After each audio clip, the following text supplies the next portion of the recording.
Hola, espero se encuentren muy bien. En esta oportunidad vamos a trabajar sobre nuestro segundo módulo, que es sobre violencias basadas en género y el deber de actuar con la debida diligencia. En relación con el primer punto, es importante señalar que contamos con la Convención de Belém do Pará, que define específicamente cómo debe entenderse la violencia contra las mujeres en razón de su género. Esta convención establece tres elementos puntuales. Se trata de una acción o conducta que está basada en el género de una persona que causa muerte, daño o sufrimiento físico, sexual o psicológico. En este caso hablamos de violencia contra las mujeres por el hecho de ser mujeres, es decir, en razón de su género.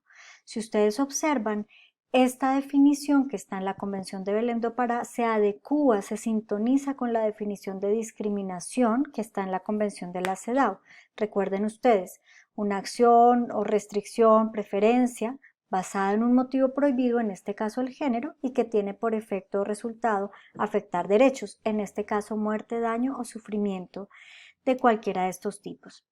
De acuerdo con la Convención de Belém do Pará, la violencia contra las mujeres se puede perpetrar en tres escenarios: dentro de la familia o la unidad doméstica, en la comunidad o aquella perpetrada por el Estado. Es decir, se puede perpetrar en cualquier escenario, ya sea público o privado. De otro lado, la jurisprudencia de la Corte Interamericana ha sido enfática en señalar que hay dos momentos o dos escenarios en los cuales es posible cometer violencia contra las mujeres. Cuando está basada en su género, que este es un reto enunciativo que ya vamos a mencionar, o cuando la afecta de manera desproporcionada. Cuando está basada en su género, hablamos de cuando la motivación, no la conciencia necesariamente, se da por el hecho de esta persona ser mujer. Cuando hablamos de manera desproporcionada, piensen ustedes en, no sé, el desplazamiento forzado, que ha sido ratificado como algo que de manera mucho más gravosa afecta a las mujeres. ¿Qué significa esto?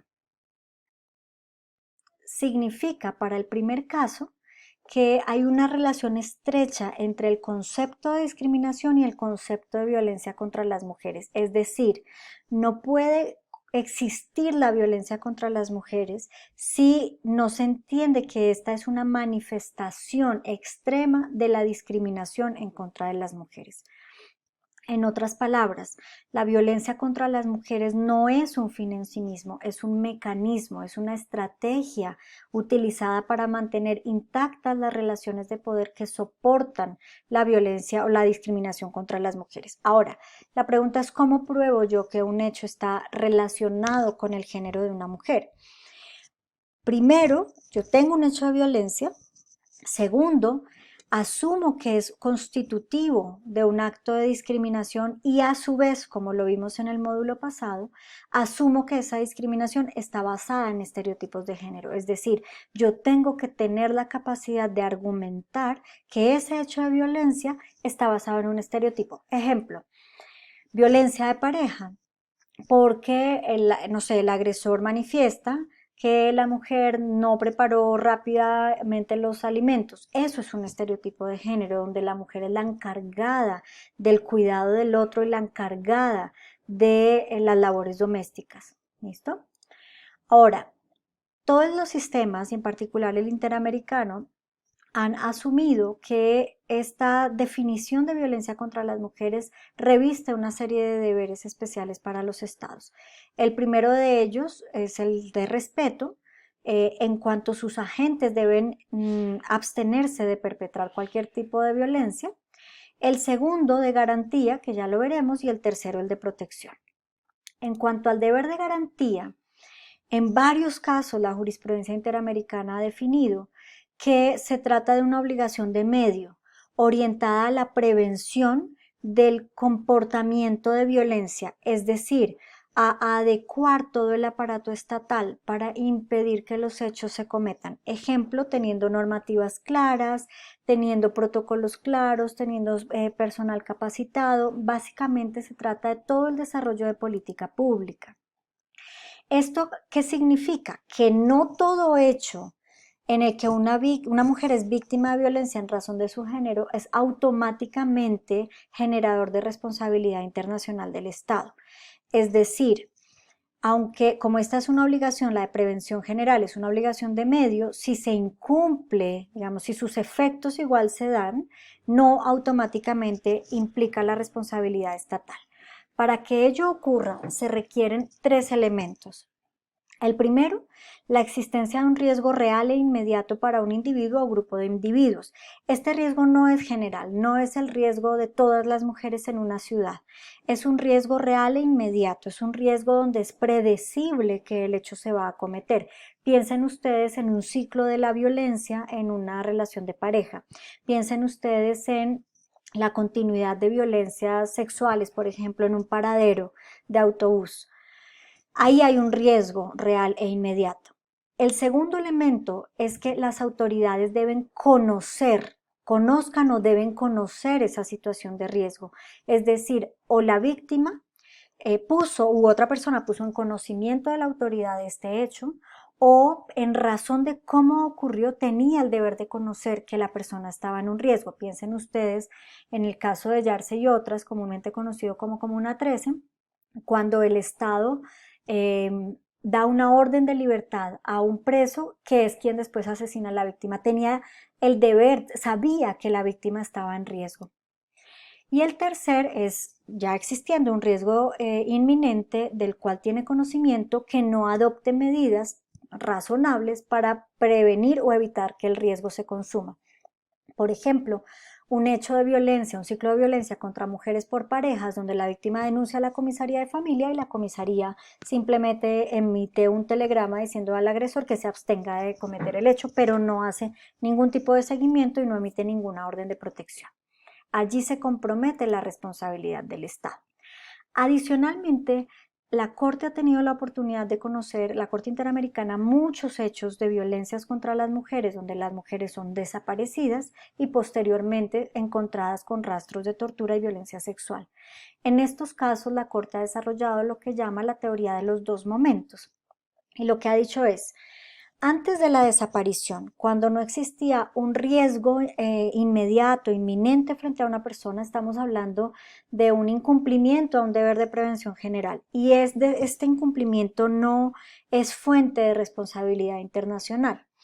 Pero una vez se conoce de la desaparición de una mujer, si el Estado no actúa de manera diligente para encontrarla, entonces ahí sí se activa la responsabilidad. Palabras más, palabras menos, lo que ha dicho la Corte Interamericana es, una vez el Estado conoce de un hecho de desaparición, de un hecho de secuestro, tiene que presumir razonablemente que la víctima se encuentra en riesgo de ser víctima de violencia en razón de su género. Si no actúa de manera razonable en la búsqueda, estaría incumpliendo su deber ya no de prevención general, sino especial, y se activa la responsabilidad.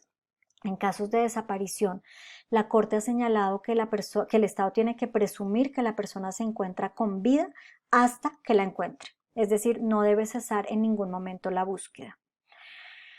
En relación con el deber de actuar con la debida diligencia, que es nuestro segundo momento, tenemos que en varios casos el sistema interamericano ha señalado que este deber, digamos, se trata de una respuesta adecuada a los hechos de discriminación y de violencia.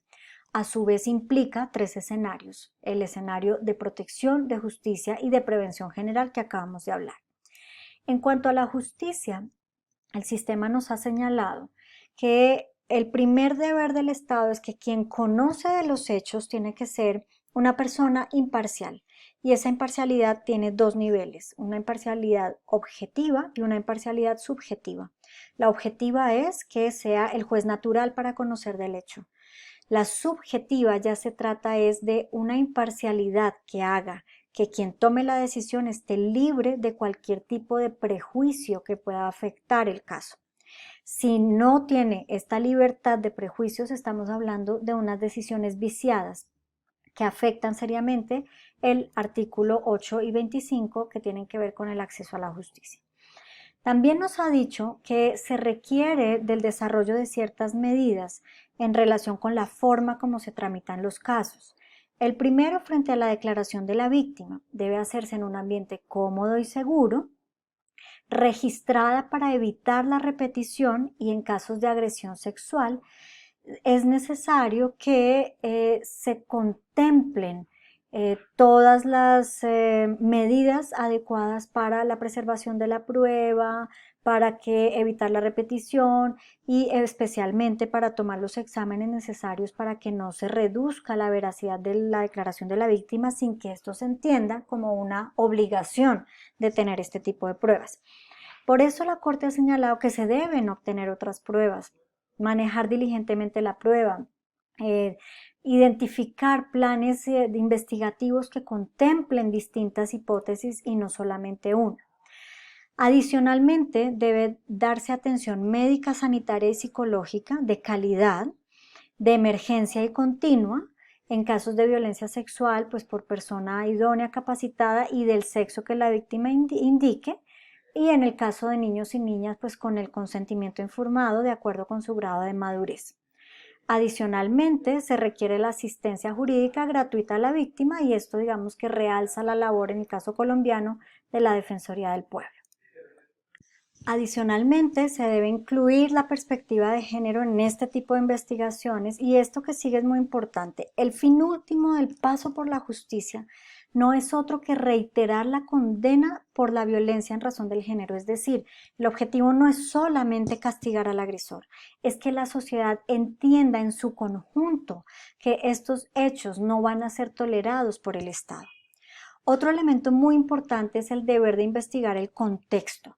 El contexto entendiendo que la violencia contra las mujeres, como es una manifestación de la discriminación, no ocurre en episodios aislados, ocurre en un contexto que lo explica.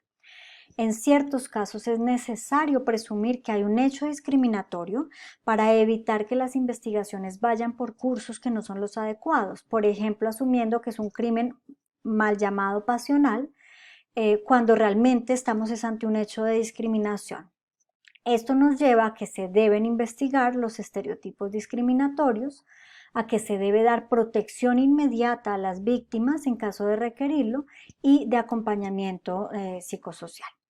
Tratándose de hechos cometidos contra niños, niñas y adolescentes, en el caso VRP fue muy importante porque la Corte dijo, en razón de la edad, se necesita no una debida diligencia general, sino reforzada, que esté en sintonía con los principios de la Convención de Derechos del Niño, que tienen que ver con la no discriminación, el interés superior, el respeto a la vida, supervivencia y desarrollo, y a su opinión en razón de la autonomía progresiva. Esto significa que niños, niñas y adolescentes tienen derecho a participar en los procesos no solo como un objeto probatorio, sino como parte de su proceso de reparación y que esa participación debe hacerse con asistencia e independiente de las opiniones de madre y padre y evitando siempre la revictimización.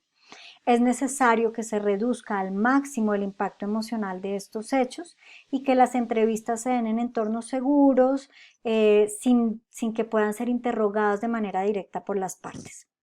De otro lado, en casos de desaparición, como he mencionado, la Corte ha señalado que es necesario una debida diligencia estricta, donde las labores de búsqueda sean exhaustivas, prontas e inmediatas, con procedimientos adecuados y donde se presuma que la persona desaparecida está con vida hasta que se sepa lo que ha ocurrido con ella.